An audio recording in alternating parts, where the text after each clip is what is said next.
Hello everyone, कैसे हैं आप लोग।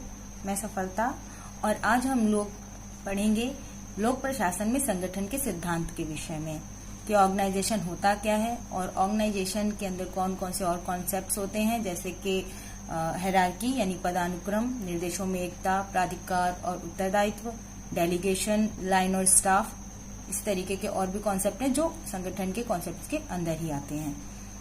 तो हम जान लेते हैं कि संगठन होता क्या है। इससे पहले हमारी वीडियोज में हमने प्रशासन के विषय में पढ़ा है कि प्रशासन किसको कहा जाता है। एक समान उद्देश्य को पूरा करने के लिए लोगों का समूह जब एकत्रित होकर के एक साथ प्रयास करता है, ठीक है। और इसी से संगठन की भी परिभाषा निकल के आ जाती है कि लोगों का ऐसा समूह जो किसी उद्देश्य के लिए काम करता है, उसी को हम संगठन कहते हैं।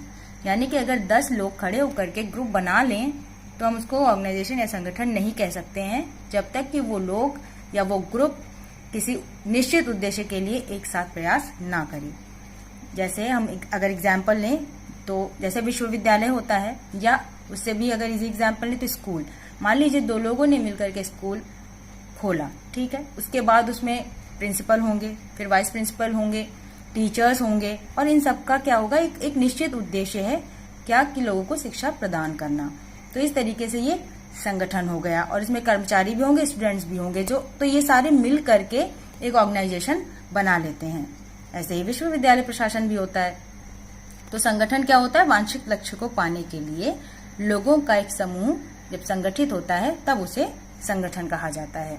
और बिना संगठन के बिना कोई भी प्रशासन नहीं हो सकता है। क्योंकि प्रशासन को भी लोगों के हित में काम करना होता है और अलग अलग उद्देश्य होते हैं, इसीलिए अलग अलग डिपार्टमेंट्स काम करते हैं। संगठन परिभाषाएं अलग अलग थिंकर्स ने अपने हिसाब से दी हुई हैं। मैंने सबकी परिभाषाएं नहीं लिखी, कुछ इंपॉर्टेंट लिखी हैं। जैसे कि एल डी वाइट ने संगठन की परिभाषा दी है कि एक संगठन के कार्यों और जिम्मेदारियों के बंटवारे के जरिए किसी आम सहमति के उद्देश्य की पूर्ति का रास्ता सुगम बनाने के लिए कर्मचारियों की व्यवस्था है। चेस्टर बर्नार्ड ने कहा कि संगठन 2 या 2 से अधिक व्यक्तियों की गतिविधियों या शक्तियों के सोचे समझे तालमेल की एक व्यवस्था है। और फिर इन्हीं दोनों थिंकर्स ने संगठन के 3 प्रमुख अंगों के बारे में भी बताया है, और ये क्वेश्चन नेट में पूछा जा चुका है दोनों के ही विषय में। बर्नार्ड शायद 2 बार पूछे गए हैं और एल डी वाइट के विषय में भी पूछा जा चुका है, तो ये आ भी सकता है, इंपॉर्टेंट है। एल डी वाइट ने संगठन के 3 प्रमुख अंग बताए थे, व्यक्ति, संबद्ध प्रयास या साझा प्रयास, और एक साझा उद्देश्य या समान उद्देश्य। वहीं बर्नार्ड ने जो संगठन के 3 प्रमुख अंग बताए, उनमें है सामान्य उद्देश्य, परस्पर संचार और सेवा करने की इच्छा। बर्नार्ड परस्पर संचार पर बहुत उन्होंने फोकस किया है कि जब तक सूचनाएं एक स्तर से दूसरे स्तर पर नहीं जाएंगी और संचार आपस में ठीक प्रकार से नहीं होगा, तब तक ऑर्गेनाइजेशन अच्छी तरह से काम नहीं कर सकता है। और नेट में कंफ्यूज करने के लिए क्या करते हैं कि अगर आपको बर्नार्ड का क्वेश्चन पूछेंगे कि चेस्टर बर्नार्ड के अनुसार संगठन के इनमें से कौन से 3 अंग हैं या इनमें से कौन सा एक नहीं है, तो कंफ्यूज करने के लिए वो क्या करते हैं कि एल डी वाइट में से एक उठाकर आपको दे देंगे कि व्यक्ति या फिर संबद्ध प्रयास, क्योंकि दोनों में कॉमन है वो है समान उद्देश्य या समान उद्देश्य, ये दोनों में ही कॉमन है। तो अगर वाइट के बारे में पूछेंगे तो आपसे बर्नार्ड में से एक कोई अंग उठा करके आपको संगठन का इसमें दे देंगे वाइट में, और अगर बर्नार्ड का क्वेश्चन पूछेंगे तो एल डी वाइट ने जो 3 प्रमुख अंग बताए संगठन के, वो उनको शामिल कर देते हैं बर्नार्ड में। तो कंफ्यूज मत होइएगा, बर्नार्ड और एल डी वाइट दोनों में ही कॉमन है समान उद्देश्य, और व्यक्ति और संबंध और प्रयास उनके वो एल डी वाइट ने इंक्लूड किया है, और सामान्य उद्देश्य, परस्पर संचार, सेवा करने की इच्छा, ये बर्नार्ड ने अपने संगठन के 3 प्रमुख अंगों में शामिल किए हैं। उसके बाद है लूथर गुलिक, जिन्होंने कि संगठन के 4 आधारों के विषय में बताया है, और ये भी इम्पोर्टेंट है, इनके विषय में भी कई बार पूछा जा चुका है नेट में। लूथर गुलिक ने संगठन के 4 आधारों में पहला आधार बताया उद्देश्य यानी कि पर्पस, दूसरा था प्रक्रिया यानी कि प्रोसेस, तीसरा आधार है व्यक्ति यानी कि पर्सन, और चौथा आधार है स्थान यानी कि place. Purpose, process, person, place, चारों में पी वर्ड आता है, इसीलिए इसको P4 सिद्धांत भी कहा जाता है। तो अगर आपसे पूछे कि P4 सिद्धांत किसने दिया, संगठन का P4 सिद्धांत, तो वो लूथर गुलिक है आंसर। और जैसे इन्होंने कहा कि पहला आधार है उद्देश्य। तो इसका मतलब है, उद्देश्य का मतलब है कि संगठन क्या काम कर रहा है, संगठन के द्वारा किया जाने वाला काम आता है उद्देश्य के अंतर्गत। जैसे कि देश का रक्षा विभाग देश की सुरक्षा के संबंध में काम करता है, तो वो हो गया उसका उद्देश्य। इसीलिए इसको कार्यात्मक सिद्धांत भी कहा जाता है। प्रक्रिया, जिसके अंतर्गत उन्होंने कहा कि ऑर्गेनाइजेशन किस प्रक्रिया के आधार पर अपने कार्य संपन्न करता है, कौन सी तकनीकें अपना करके अपना कार्य कर रहा है, कौन से तरीके अपना रहा है, वो सब प्रक्रिया के अंतर्गत आता है, इसलिए इसको प्रक्रिया सिद्धांत कहा जाता है। तीसरा आधार उन्होंने कहा व्यक्ति। व्यक्ति का मतलब है कि ऑर्गेनाइजेशन के द्वारा किन लोगों को लाभ मिल रहा है या संगठन किन लोगों के लिए काम कर रहा है, तो वो आ जाते हैं व्यक्ति में। जैसे कि स्त्री कल्याण विभाग, ठीक है, तो वो ये स्त्रियों के संबंध में है, ये आ जाएगा व्यक्ति विशेष के संबंध में। इसको ग्राहक सिद्धांत भी कहा जाता है।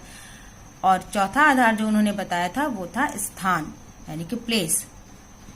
इसका मतलब है कि संगठन के अंतर्गत आने वाला भूभाग, यानी संगठन किस क्षेत्र तक काम करेगा। तो ये थे 4 आधार जो कि लूथर गुलिक ने बताए थे। उसके बाद नेक्स्ट टॉपिक है पदानुक्रम, यानी कि हायरार्की। हायरार्की या पदानुक्रम का मतलब होता है किसी भी संगठन में पदों की उच्चतर से निम्नतर की व्यवस्था, यानी कि सीनियर से लेकर के जूनियर तक की व्यवस्था जो होती है वो पदानुक्रम में आती है कि किसको कौन सी पोस्ट दी जाएगी और कौन सी पोस्ट ऊपर है, कौन सी नीचे है। इसके समर्थक विचारक है Max Weber, Henri Fayol, Luther Gulick, Urwick, Mooney Reiley जैसे जितने भी क्लासिकल थिंकर्स हैं या शास्त्रीय विचारक हैं, वो सभी पदानुक्रम को सपोर्ट करते हैं। जिसमें से फ्योल ने कहा कि पदानुक्रम एक स्केली प्रक्रिया है और मूने ने कहा था कि पदानुक्रम एक सार्वभौमिक परिघटना है। सार्वभौमिक परिघटना यानी कहा जा सकता है कि सिर्फ ऑर्गेनाइजेशन ही नहीं, इसको हम सब कहीं देख सकते हैं। फॉर एग्जाम्पल, जैसे हमारी फैमिली में भी सीनियर दादाजी होते हैं, फिर पापा जी होते हैं, फिर उनका बेटा होता है, ठीक है। तो ऐसे मुन्नी ने कहा कि पदानुक्रम जो है एक सार्वभौमिक परिघटना है।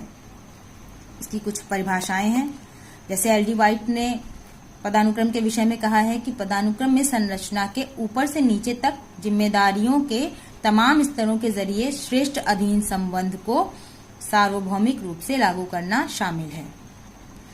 एल डी वाइट की परिभाषा में ऊपर से नीचे तक जिम्मेदारियां या फिर उच्चतर से निम्नतर तक जिम्मेदारियां, ये वर्ड आपको मिलेगा, ऊपर से नीचे तक या फिर उच्चतर से निम्नतर तक। फिर है मिलेट की परिभाषा। मिलेट ने कहा कि पदानुक्रम एक प्रणाली है जिसमें कई विभिन्न व्यक्तियों के प्रयासों को एक साथ जोड़ दिया जाता है। मिलेट की परिभाषा याद करने की ट्रिक है, जैसे मिलेट में से मिल वर्ड आप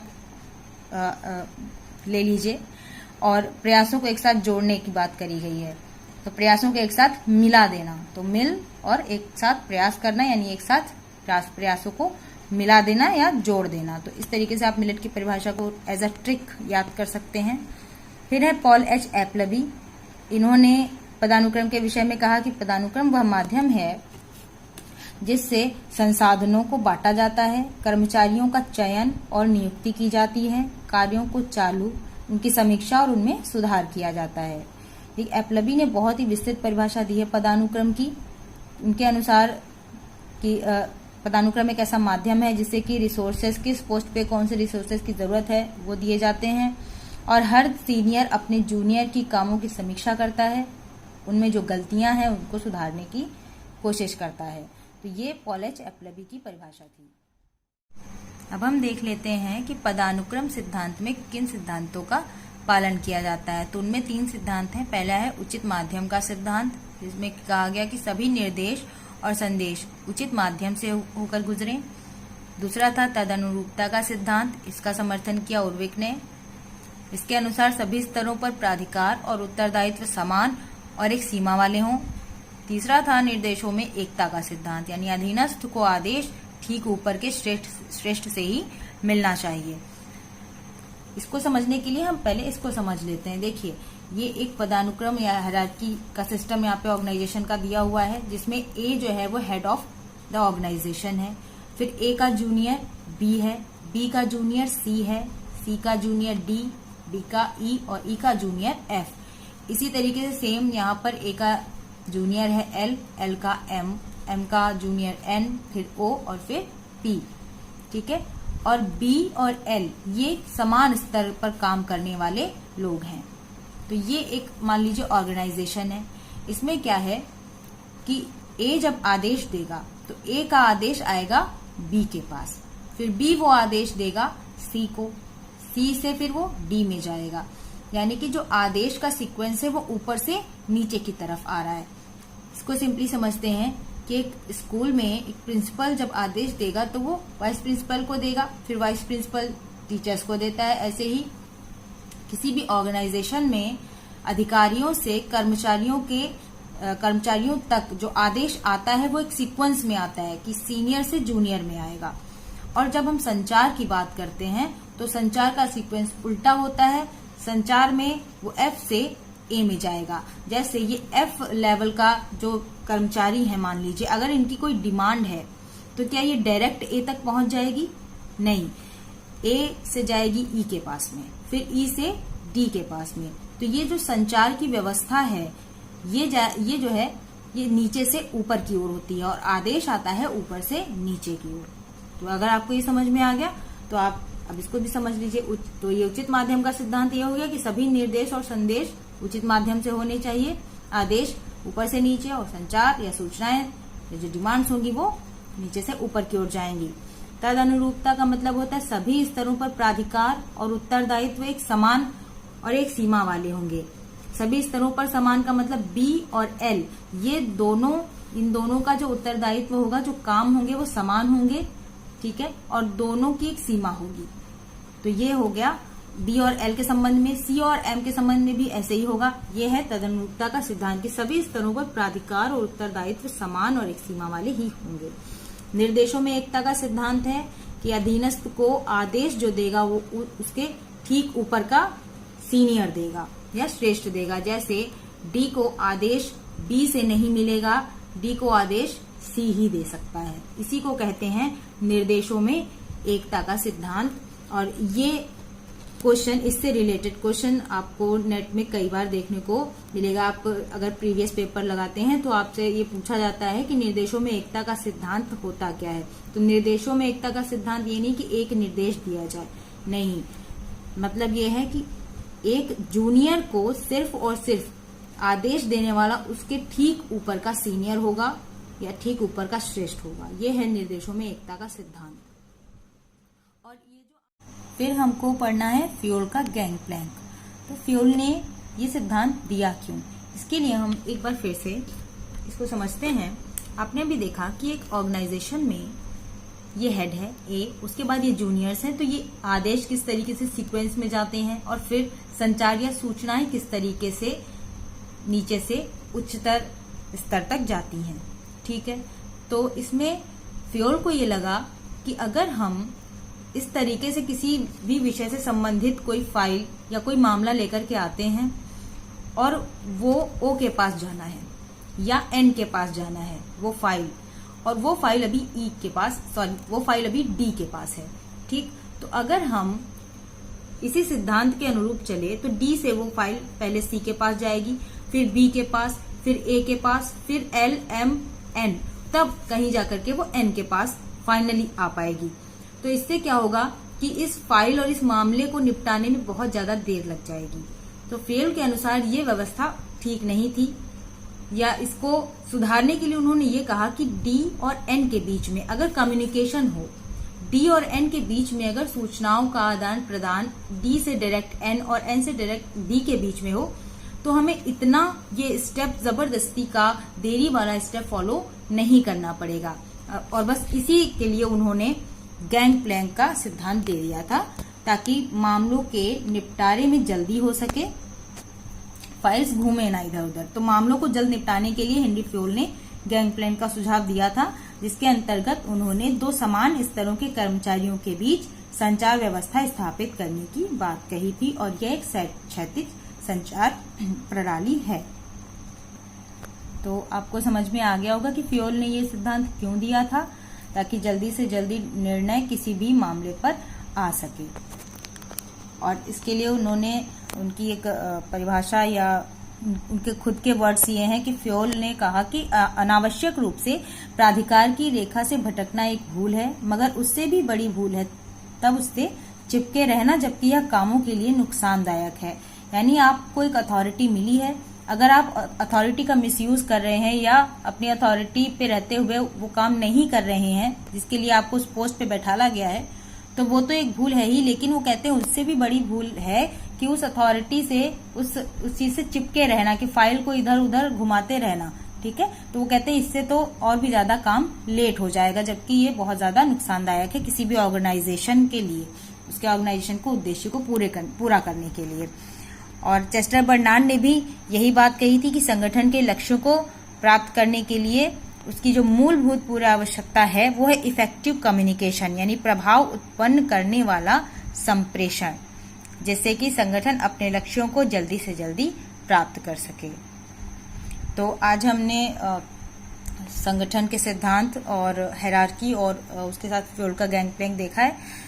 हाँ, इससे रिलेटेड आपको क्वेश्चन ये मिलेगा कि गैंगप्लैंक जो है वो किसका सिद्धांत है, तो आप याद रखिएगा कि हेनरी फ्योल का ही सिद्धांत है। तो हम लोगों ने इतना टॉपिक आज कवर किया है। अब इसके बाद के टॉपिक नेक्स्ट वीडियो में आएंगे, जिसमें निर्देशों में एकता और लाइन और स्टाफ जैसे टॉपिक होंगे। तो आज के लिए बस इतना ही। Thank you so much for watching. जुड़े रहिएगा इस चैनल के साथ में। Thank you.